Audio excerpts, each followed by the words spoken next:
They say home is where you lay your head, but what if you live in the clouds? Tonight, we explore and provide several examples on how to create your own fantastical cities. That's how we roll. That's how we roll. That's how we roll. That's how we roll. That's how we roll. That's how we roll. That's how we roll. That's how we roll. That's how we roll. Welcome to the Goblins Corner. My name is Eric. And I'm Matt. And tonight, We're discussing fantastical cities. that's right. It's a place to lay your head, a place for characters to go and visit, and not only that, a place for high adventure. Indeed. That could literally be high up in the clouds or Could be low adventure. low adventure. Very low. Yeah, it's a place deep in the dark, right? Yep. So we're going to show you tonight how to create your own fantastic city for your game and get into the mix with that. Absolutely. And we have a couple of examples as well. I believe 5-6 examples too. Yeah. As we're wont to do. We oftentimes do that. But if you haven't yet, hit that like and subscribe button. Help us get our show out to more people and get notified when more amazing episodes come your way. And if you're listening to the show, give us a review on iTunes or Podchaser. It'll make me happy and Matt too. Indeed. So what's the reason we're talking about fantastic cities for this episode, Matt? For one thing, we enjoy city building. We do. It's fun. Yeah, building cities is fun. And if you haven't seen our city building episode, go check it out because it's back in the day, but it's still good. Another thing is, good cities provide cinematic backdrops for your stories. That's right. Anybody that's seen Helm's Deep in Lord of the Rings obviously knows that. But not only that, a good cinematic backdrop for your players gets them to play their characters better. It Absolutely. makes them have more fun, right? Speaking of characters, It's a place for your characters to explore, to hang out during downtime, and for side quests or the main quest, it allows them to hunt down in a different environment than just out in the wilderness or chasing monsters. absolutely. It allows you to build lore into your world and further enrich your environment. Also, if you are a GM who builds collaboratively with their players, Which you should. absolutely, it allows them to put their stamp on places in the world. So it gives them incentive to continue to tell the story. It gives them a place they can go home to, or even just said, I made that world. Yep. Which is a lot of fun. There's nothing more amusing than watching your players come around the corner in a city and walk up to the bar that they made and they named. It's true. Because they get that, if they're not game masters, they get that sense of like, I created this thing. This is like, I'm a part of this also. That's right. So city building is very important. Fantastical cities are a lot of fun. Now, for the purposes of this show, we're only talking magical, fantastical cities. Right. This isn't your run-of-the-mill Mos Eisley.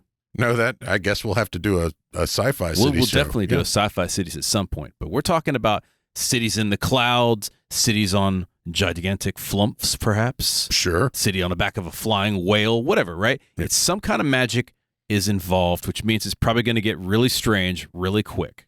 That's what we're here for. Yes, we provide.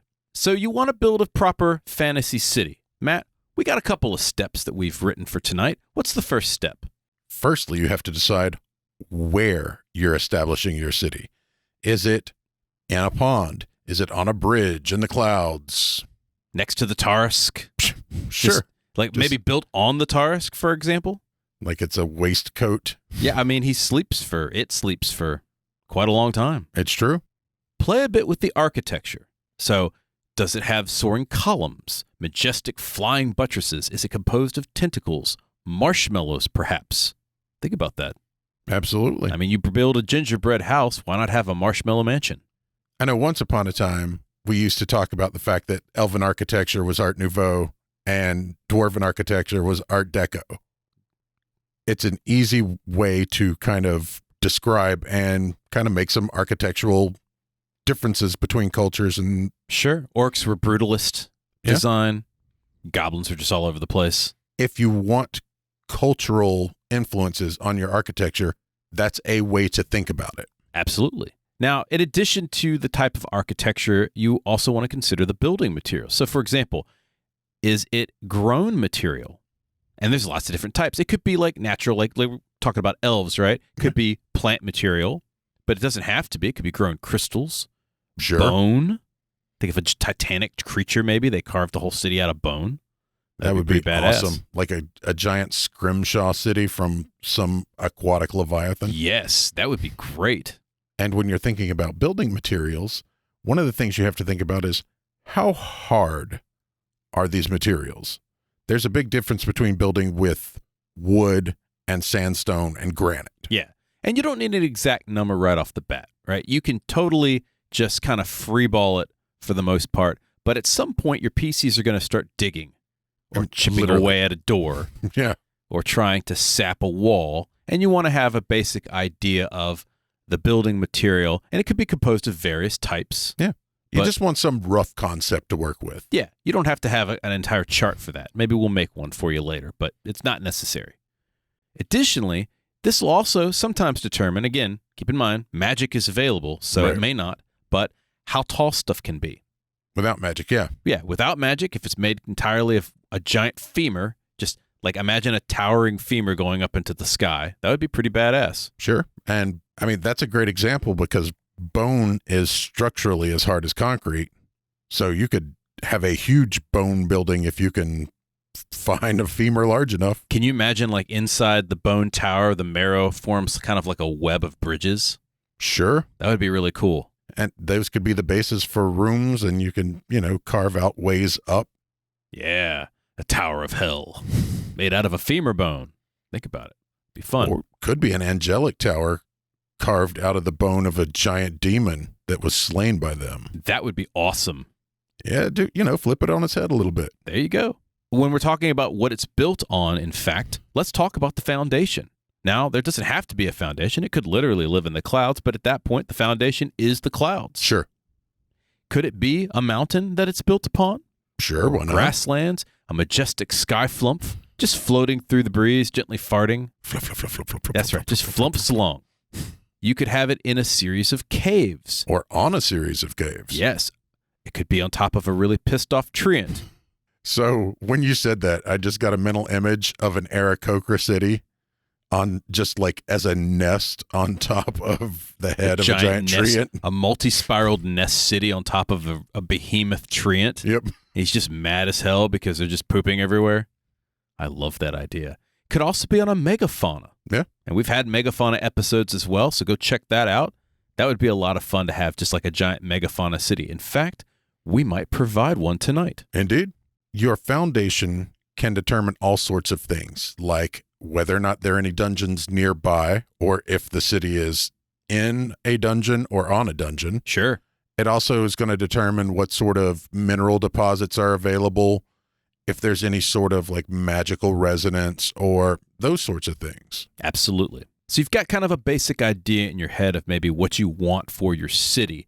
Now let's play a little bit with some thematics. First off, it's real fun to play with just the vertical height of a city. Yeah, we're gonna get extra fantastical here. Because, magic makes a lot of fun things possible. We'll go back to Sharn and Eberron. It's a towering city. It's got multiple levels. Some of them even float above because there's a conjunction on the plane of air. Mm-hmm. So you could have it underground, multiple tiered cities underground. You could have it, as we mentioned, in the trees. That would be kind of neat. The canopy of the trees is a different part of the city versus maybe near the roots of this big tree. Sure. You could have it also, as we mentioned, in the clouds. Could you imagine it spanning 2 different cloud banks? I can, but also I was thinking the tone of the city would change based off of what type of cloud it is. Oh, so like a storm cloud versus like a serious cloud? Yeah. Or why so serious? Sure. It could be built into a mountain, many dwarven cities like that, right? It could be all over the place, too. It doesn't have to be just straight. It could be diagonal or something crazy. That could be a lot of fun, like cities built at weird angles. Sure. So if the city is tiered, how is it tiered, right? What's on the different levels and what makes the different levels different? Sure. So I'll go back to Sharn again because that's a good example. So in the bottom, you've got kind of like the forges and stuff like that where all the monsters and Warforged dwell because you're Mhm. making weapons and, doing forging things. Right. Whereas up at the top portion. The where all cleanest, airiest yeah, where portion. all the rich people live, right? Sure. Another thing you could do is look at it from the opposite direction, wherein if you're in a dwarven city and it's tiered, maybe the ones that are at the top are actually for visitors. And as you get deeper, the dwarfier the dwarves get. Yeah, the dwarfiest dwarves live at the base of the Exactly. mountain roots. Right, Yeah, right. that makes perfect sense, right? That's a lot of fun to consider. So think about that kind of vertical or horizontal angle for a city. Play with space, speaking of which. So the city could be multidimensional. Does it have extra dimensional spaces? Is it bigger on the inside? Nothing says it has to be in the same location. That's true. I did the City of Parties for one of the episodes we did had a bunch of different kind of dimensions in different wards of the city. Yeah. Now, if this is the case, how do the residents live in a multidimensional city? So you roll up and you open a door to a tavern, and now you're either in an amphitheater, Right. big ass tavern, right? Could be the town hall. Sure. Maybe there's one hut in a small village, and you open it up, and it's just the barracks for an entire nation of guards. That would be awesome. That would be freakish for player characters to find that out. It's the most powerful place in the land. Where are all the cities? They open up the door, and it's just wall to wall, just like a mini malls inside this small little hut. I like the idea of a farming town that is set up like that, where every time you open any sort of opening, it's extra dimensional. So like you've got a little acre plot that's got a fence around it, right? And the second you open the gate to the acre plot, it just stretches out in front of you, and it's hundreds of acres of farmland. And every time you open the door to the tavern, instead of being the tiny little, 1.5 story tavern, it ends up being palatial on the inside. And everything in this farming town is actually dozens to hundreds of times the size that it actually appears from the outside. Barkeep has a wall of liquor, like from the Just- Matrix, when it's like, tank. Just 'cause it Tank, flies. I need some liquor. Yeah, it just flies across. Be awesome. I need that. Me too. You could play with different themes as well, and this is something we definitely recommend. So, for example, it might blend in with nature, the entire city. That's a fun theme to explore. Yeah. Or maybe it is the richest place in the world. At which point in time, you should get ridiculous. Yeah, how rich is it? It's so rich that blank, right? Right. Maybe it's the seat of a magocracy. That's a lot of fun. I mean, if it's a fantastical city, probably some sort of magic's involved, either divine or arcane or psionic or whatever your game happens to provide. Sure. And this will influence a lot of different stuff, like what? It's going to influence literally just everything from day to day. Like, is it going to have lighting? Yeah. And what type of lighting is it going to have? If you've got a tinker town, then it might have literal gas lighting. Whereas if you're in the seat of the magocracy, let's face it. There's glowing spheres floating about everywhere, like drift globes. Absolutely. And stuff. Everybody's got their own personal street light that follows them around if they want. Yes, indeed. Not only lighting, but you can also consider things like plumbing. Everybody's got to poop. Yep. Where does it go? Where do they get water from? So in the magocracy, for example, they might just turn a faucet on, and underneath the sink is a tiny little portal to the elemental plane of water Sure. or fire. Or the entire city's plumbing is based off of multiple decanters of endless water. That would be really cool. And it just builds up the pressure. You turn the tap. Yeah, I love that as well. Could have unusual plants and animals, and should, because magic exists. Yeah. It could have unusual forms of transit. So let's go back to the city in the clouds. Either everybody needs to learn how to fly, Right. or you're going to have some rings of featherfall real quick. Yeah. And how do people get to and from the city? Do they have magical lifts, for example? Do you have sky taxis of flying chariots or mounts or what have you? Yeah, dragons or wyverns or griffins or whatnot. And that actually touches on the next thing we were going to talk about, which is like access and accessibility. How do you get into the town? If it's a super magical town, there could literally just be a doorway out in a field somewhere. And that's how you access the city. Yeah. Yeah. Or maybe there's no doors at all in the entire city. It's just a regular city, but it's composed of opaque walls of force, for example. Sure. And you have to know the right code word to teleport in. Maybe you can only teleport in. If it's one of these cities we were talking about that's multidimensional, maybe you have to teleport in or, travel planarly to get into this city. Yeah, the city of Sigil is a great example of that, or Sigil, right? Magic exists. So what can magic do for the residents versus what they can do for themselves, right? Is it better than the usual way to access things mundanely? And I love magical technology. I love it. Hot showers. That's my first thing right there. A floating bed, perhaps. Also good. Baby fire elementals as a stove. Sure. A la House Moving Castle. Brown molds for refrigeration. That's something we've talked about. Yeah, in you the got a little past. chill room and stuff. Yeah, just all sorts of options to take magic and make what we consider mundane things happen using it. Who lives here also is something to consider. So this will be based on your theme. So, for example, if you're making a bardic city, then bards live there, right? But it could be anyone living in a city. So what do we want to know? We want to know, first off, why do they live in this magical or fantastical city? Sure. They've got to have a reason. What do they do for a living?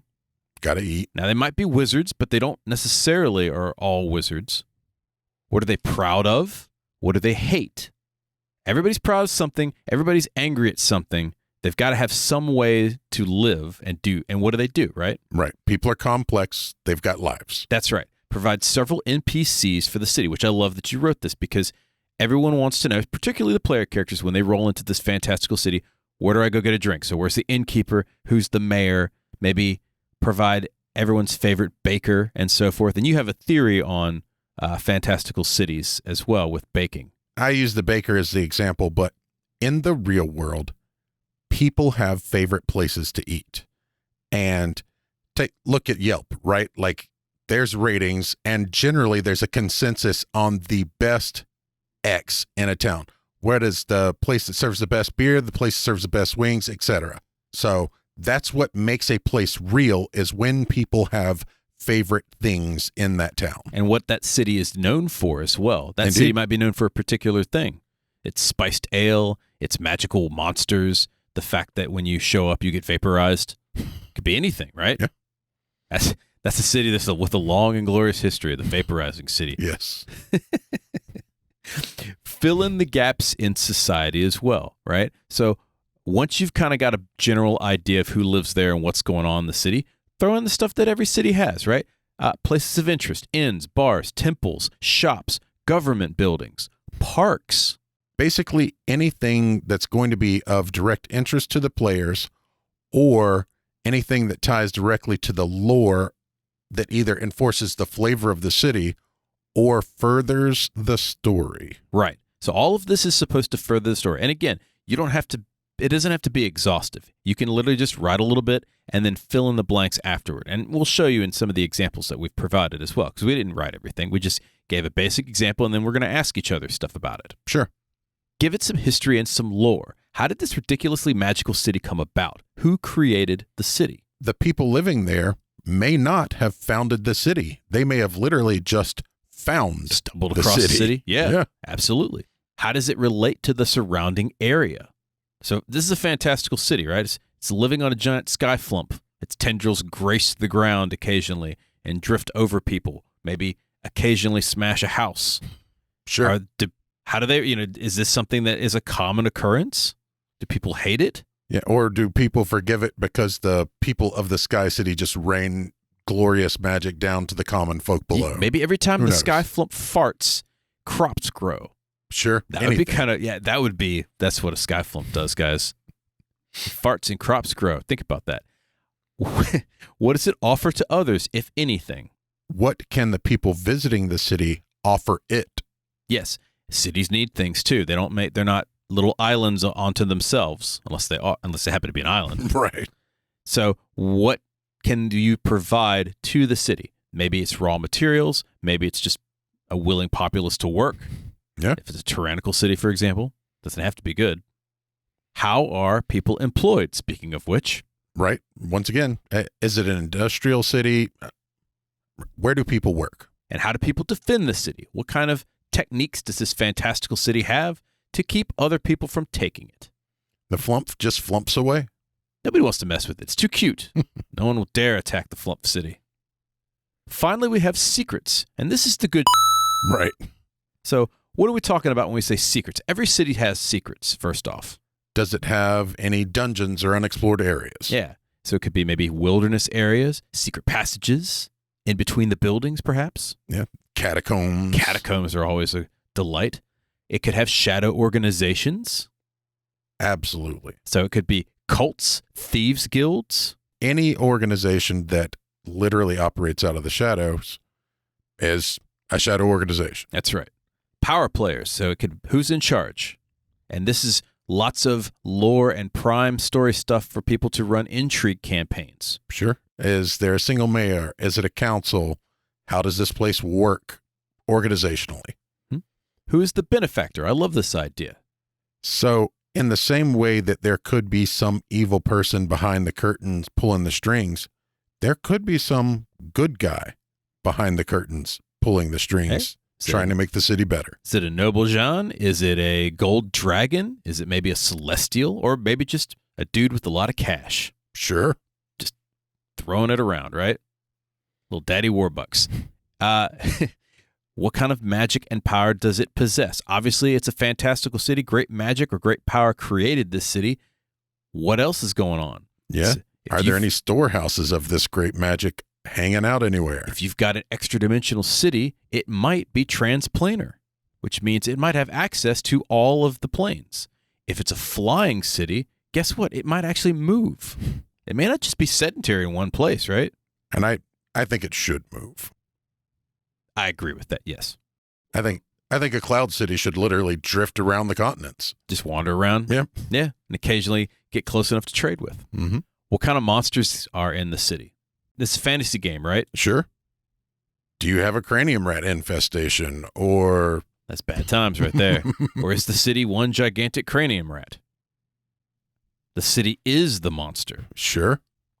That would be bad times. Megafauna. Yes. Or mimic colony. A mimic colony. Oh, my. As a city. Sure. There you go. And most importantly, what story arcs are provided by this fantastical city? Because remember, the whole point of all of this is to tell a story. So what are you providing to your players as a gift for them to then help generate this world that you've created? In the narrative, why are they here? What makes this place important to the story? Yep. A couple of things to consider as well. First off, cities are not monolithic. There's always some sort of variation. So, for example, in a mageocracy, everybody can't be mages. Yeah, they could, but then you're going to wind up with a couple of problems. First off, who cleans up? Okay, if it's unseen servants, what happens if the magic goes out suddenly? Well, the thing is no, even if you can clear out a lot of mundane issues with magic, who's growing food? Who's making boots? Got to have a couple of druids rolling around or a farmer. Some guy with a hoe. Yeah, who's making the boots, right? Mm-hmm. You think that wizard's going to make boots? No. Come on. Wizard's going to be blasting spells and doing multi-shaping of reality and stuff. They're not going to make boots. Even... Except for Hamblish. Hamblish would do it. Hamblish would absolutely. The Paisley maze? Yeah, he likes boots. But they're all going to be Paisley boots. So if you don't like Paisley, you're just out. You're out of luck here. Unless everyone in the city is charmed, you're going to have bad apples. Yes. And if everyone in the city is charmed, then the person doing the charming is the bad apple. That's right. And that's it. It's always fun to provide quirks for your city. There's probably some kind of weird thing that's going on, even in a perfect city of mages. Sometimes because it's a city of mages. I agree with that as well. This is something that is always a good rule of thumb. What are 5 things that everyone in the city all know? Could be any 5 things, right? Maybe this person you don't want to mess with because the captain of the guard is an asshole. This is the place to get the best beer. This is a place where you want to hide a body. I don't know. Just, make up 5 things. Could be anything, right? Sure. I want I want to visit the city where everybody knows the best place to hide a body. Finally, who are the city's friends and rivals? Because cities don't exist by themselves. They're in a world that you've created. Yeah. So someone's going to hate that city that floats up in the clouds on a majestic sky flump just farting along. They're going to be jealous of it, of its cushiness, of its delightful pinkish color. Or, they're organic farmers and they don't believe in flump fertilizer. Yeah, how dare you. Now let's mix it up just a bit because we've got what, Matt? It's time for the question of the week. All right. I'm assuming it's Fantastical City related? It is, in fact. Excellent. Tell me what it is. You get to make one or two, because I've met you, design decisions for a fantasy city. What is your personal touch in a fantasy city? The first one would have to be hot showers because I don't think I could live without them. But I would say the second one would be hot showers, but a different form of hot shower. Okay. A column of purple flame. Just imagine a big column of purple flame in the center of the city. Okay. It'd be like a public bathworks. And when you step into the purple flame, it replaces the bath. It just burns the dirt clean of your body. And you step out, your clothes are pressed, laundered. Nice. All dirt and grime is just scoured from your body by these purifying flames, like literally purifying flames. I like it. Maybe even cures you of disease or pox. Wow. That's busy. That's a badass flame, right? It's purple. It's got to be important then. It's got to be important if it's purple. Yeah, that would be mine. I think that would be pretty awesome. That would be cool. You could even have them in different parts of the city so that people can just line up on their way back from work. Tiny purple flames to wash your hands. Nice. I like it. That'd be fun. What about you? What would you have? Sorry, I just got a picture of a kitchen where people are passing vegetables through the purple flame to clean them off. Like it's literally just ubiquitous. Yeah, just burning off the dirt. The Purple Flame Plumbing Company. Yeah, Purple Flame Plumbing Company. What's wrong? I don't know. My purple flame's not coming on. Really? Well, let me take a look at your plumbing here. Oh, that's why you've got some blue stuck in there. Your red and your blue aren't mixing properly to produce pure purple. That's going to get messy. It's going to get messy. That's problematic. Yeah. For me, I think I would have city parks that would be magically augmented food forests. So just rows of apple trees that are growing plump apples or apple pies, perhaps? Sure, but even there are a lot of gorgeous foods that look really cool as they're growing. I mean, ginger is a beautiful flower that also is a delicious tuber. Sure. So just literally gorgeous parks that you can walk by, grab some fresh ginger on your way home or pick some apples, whatever you need. I mean, in a fantastic city like that, you might have a tree that literally grows cows. You could. Pluck the tiny cow.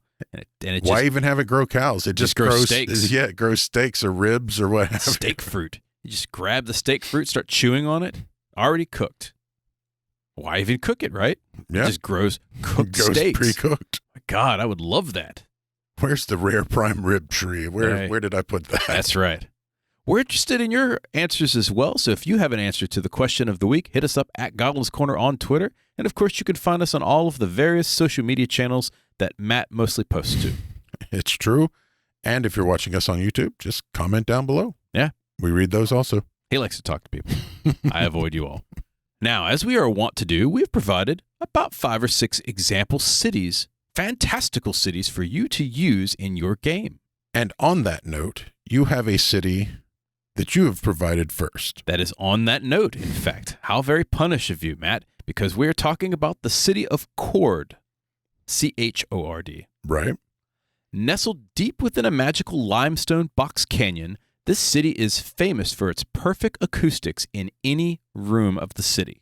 That's either awesome or terrible. I mean, depending on who's singing. It's awesome for this. The magic of the limestone allows any creature or instrument with the right resonance to bounce sounds, change pitch, toss a conversation across the entire city, or various other harmonic abilities. So it mimics any type of spell in your game that has to do with harmonics. That's cool. I can imagine like phone boxes around the city that allows you to pitch from phone box to phone box. Hey, hum a chord and it just kind of calls the next person. Then they pick up, hey, what's going on, Jim? That'd be fun, right? Yep. Bards from across the realms flock to the city of Cord to study its effects on music and particularly the instruments used in the creation of music. Sure. So this is a bardic city with perfect harmonics. That's amazing. Those who think the city of Cord would be an easy town to defeat are in for a very nasty surprise.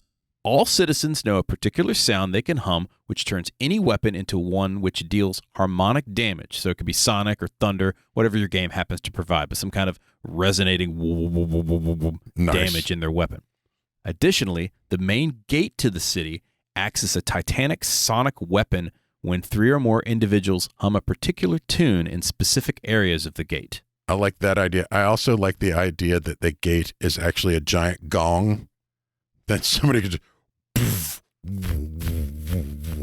I like the idea of you guys have seen Dune, so like when he uses the voice, the weirding way. Yeah, the weirding way, sort of like that. They all start humming this particular chord, and it resonates like that, and the enemy army outside just gets splattered. That would be awesome. So that's the city of Cord. What kind of creatures would exist in Cord?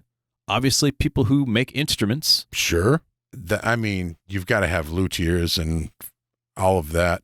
Taverns would definitely exist in it. I mean, it's a city full of bards. Right. Stages. They've got to eat, they've got to drink, and they've got to have a place to play and crowds to play for. Yep. And you've got to have the place for raw materials because they're not mining stuff in this perfect acoustically pitched limestone you're not going to ruin cavern. that. No, you don't want to mess that up, right? So everything mined has to be imported. Yes, absolutely. You might have people teaching languages. So, and at that point, you're going to need paper and pens. So you're going to have people selling those and making those. I mean, you're going to have basically an entire city, like a self-working city that just happens to be themed around bards. Yep. That'd be a lot of fun. Yeah. Now, the next city we have as an example is one you've created. And this is very interesting because it's based off the Wild Hunt. So tell us about the city of Arch. The city of Arch, well, first off, it's AERCH, and that was just one of the ways I come up with names. I took Airy and Perch, and I just piecemealed them together. Okay. To Arch. Deep in the jungle, cursed by the Wild Hunt to be larger, wilder, and more dangerous, a river cuts a deep canyon through parts of the jungle. Those that survive the initial onslaught of the curse have carved their villages into the walls of the canyon to provide safety both from the dangers of the jungle and the predators that occasionally surge out of the river below. That sounds pretty awesome right there. So it's literally cliff cities. Okay, so cliff dwellers and there's a river below. Mm-hmm. A river runs through it, perhaps? It does, in fact. Plumbing is provided by cisterns that collect rainwater from the jungle above and simply gravity feeds fountains and baths and restrooms, which then drain off into the river below.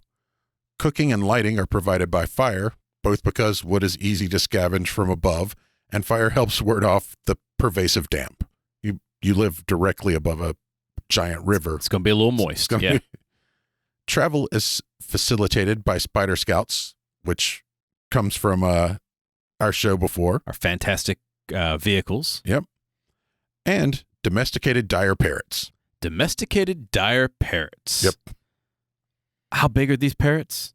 I mean, they're big enough to ride around. Yeah, that's awesome. I love the idea of... Polly want a medium-sized creature to chew on? Yeah. And they can talk back to you. Oh, man. So while they're eating you alive, they're like, this is a good victual. Well, parrots form sentimental bonds. So literally, you can have one that is very fond of its rider and sees most other people as a snack. This is pretty awesome. I love that there's a city that's overlooking a river, some cliff dwellings, and gravity-fed water. So that can also perhaps power a mill. Sure. You might have a mill, You've got a lot of wood. Maybe you have a lathe. Maybe Absolutely. They have some delightful woodworking. There's obviously lots of wood.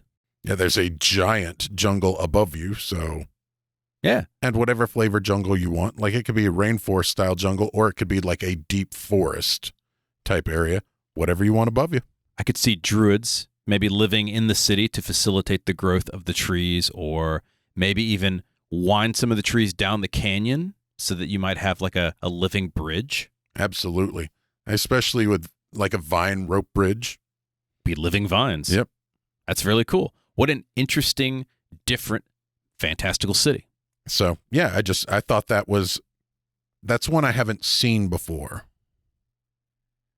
You have one coming up called Galvania. Yes, which is one you haven't seen before. This is I see it as a giant iron sphere. Okay. Sitting over a blasted desert, a magical, devastated desert. Okay. So Galvania is the following. It is a self-contained spherical city trapped within a nearly perpetual dust storm. Oh, okay. A big old iron ball in a dust storm. All right. This city, the target of a cataclysmic experiment, is believed to have been tied in some way to the plane of pandemonium. Fun. Yes, which if you haven't seen our pandemonium episode, go check it out. A dust storm outside the city is maddening, but the thick iron walls protect Galvanium from the magical winds of the blasted desert.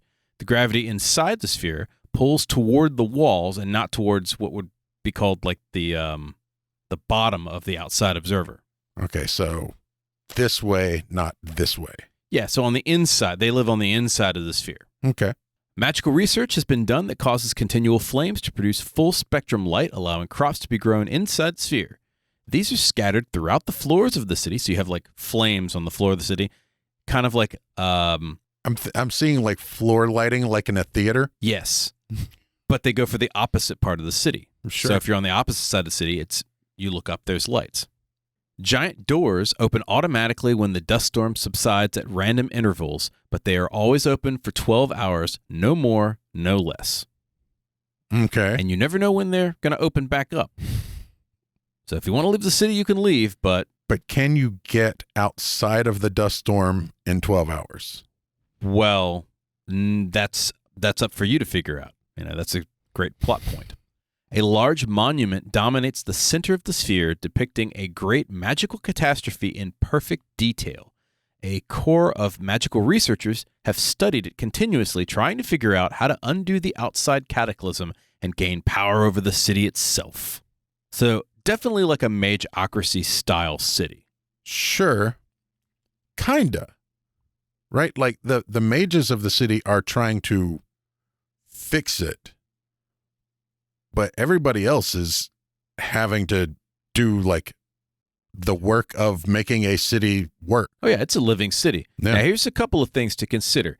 If they live on the inside of the city and that is down and water flows down, that means on the outside of the sphere there's probably pores where the plumbing exits, which means directly below the sphere, because once it gets outside the sphere, down is down, Mm-hmm. then you have a large pool of mud.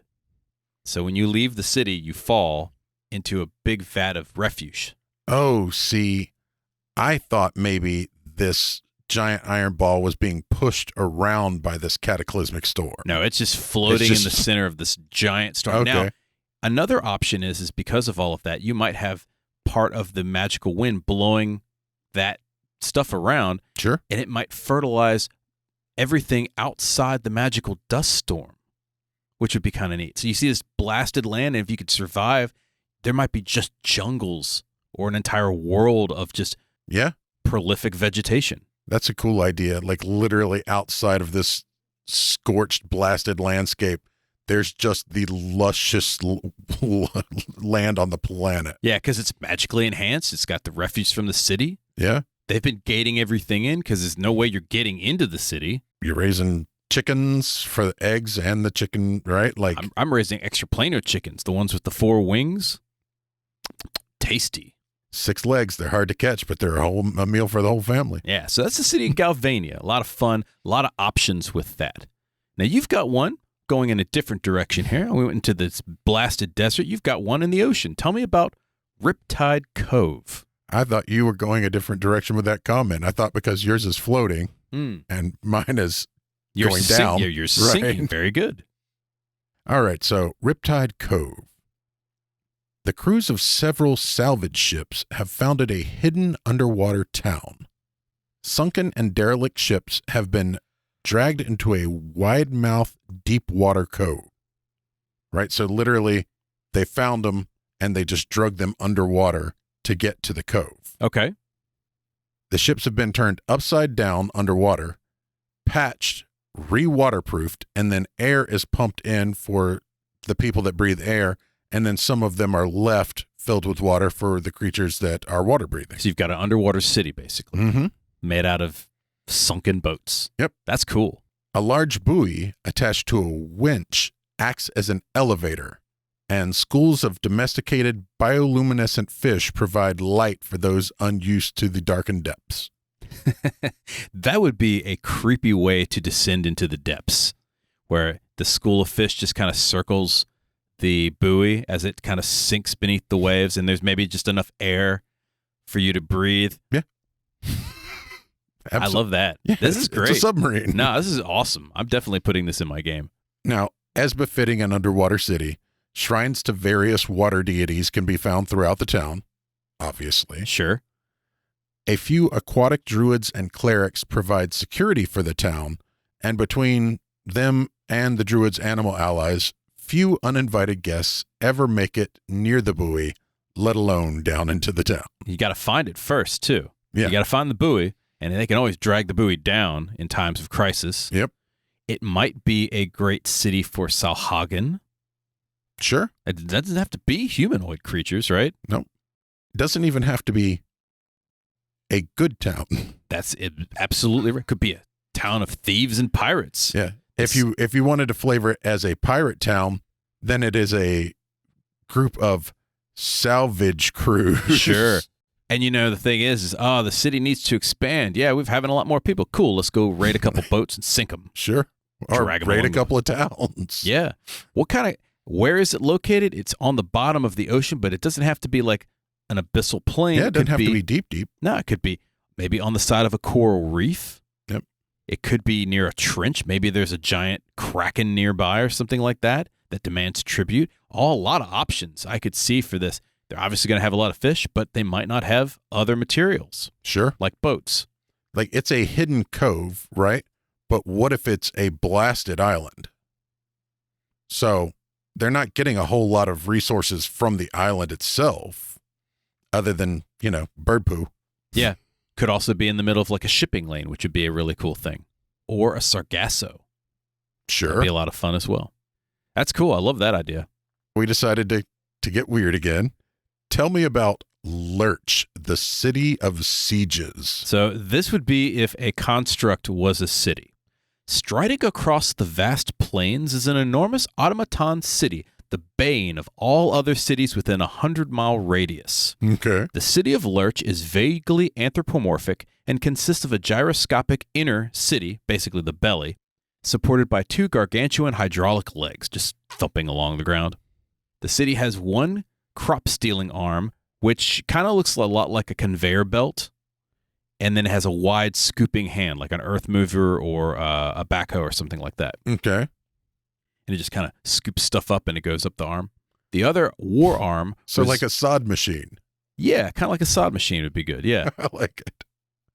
The other war arm resembles a siege tower bristling with weapons. So you've got the war arm and you've got the crop arm, right? Sure. The head at the top has a mouth which funnels the food into the top portion for easy processing by the city residents. Due to the size and speed of the automaton, the city of Lurch can pull entire strips of croplands up into the city at a time. So imagine this gigantic construct. You're just a farmer.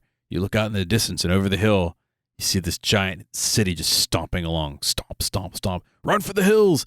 Everybody just runs. The siege engine war arm comes out and ballista and catapults just fly in every direction. Sure. It smashes an iron fist to the ground, maybe knocking some guards. And then the other hand scoops up your entire farmland full of crops, dumps it into the mouth, and all of your pumpkins are processed by the citizens. They get free pumpkin pie. Sure. Lurch was originally founded by a group of oligarch halflings who may or may not still be in charge of this massively dangerous construction. Because oligarch halflings. Yeah, greedy just- halflings. Yeah, I want some just- greedy-ass halflings. They get all the food. Yeah. I love, like, there's literally no reason for it to be any given race, but I've never seen oligarch halflings as a descriptor before. Be great. Now we've come to one final one, and we promised that we would do a megafauna. So, Matt, we've got our favorite creature, or your favorite creature, certainly, a Zaratan. Yes. And we're calling this a Zaratan beach resort known as Lodi Lodi. Yep. We didn't even write anything. No, it literally just says the enormous Zaratan Beach Resort. Yes. So let's talk a bit about this. First off, it's a Zaratan. If you guys don't know what a Zaratan is, imagine a giant swimming sea turtle. Right. As an island. As an island with trees and, caves on it. Maybe Yep. even a volcano. Who knows? Doesn't matter how big if the it's big Zaratan- enough, if sure. it's big enough. Big old, massive Zaratan. I see a congenial set of Salhagen in palm shirts. Okay. So they've got like the beachwear, and they're the first people that you see when you come to Lodi Lodi. All right. Sure. You see a bunch of fish people in Hawaiian shirts, right? I think this is a all-inclusive, but like high-end, Oh, yeah. all-inclusive sort of resort.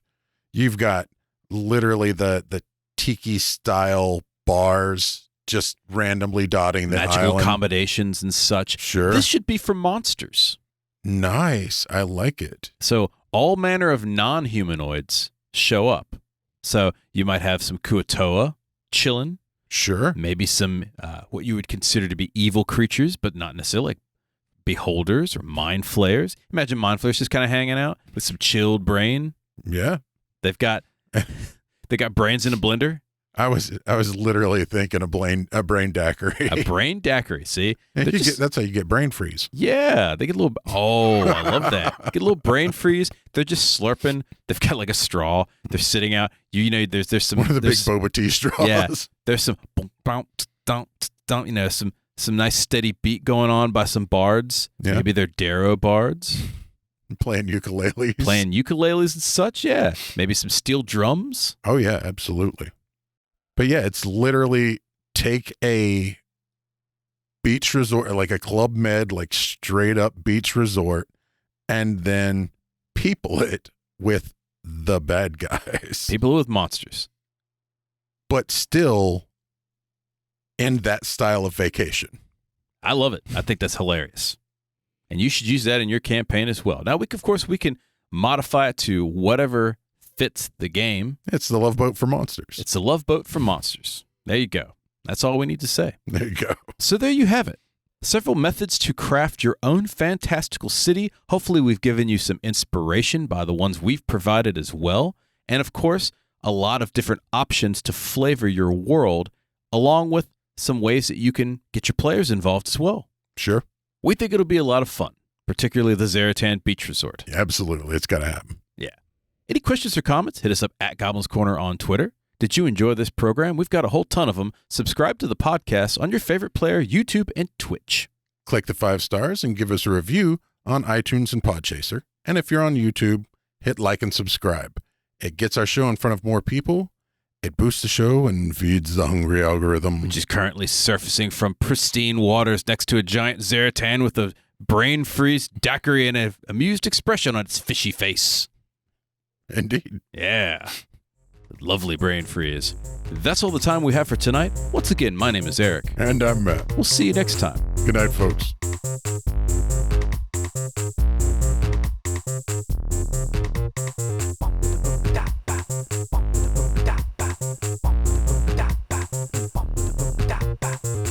The Goblins Corner is written and produced by Eric Holden and Matt Staples. The music is by the Mighty D20. This has been a Subterranean production.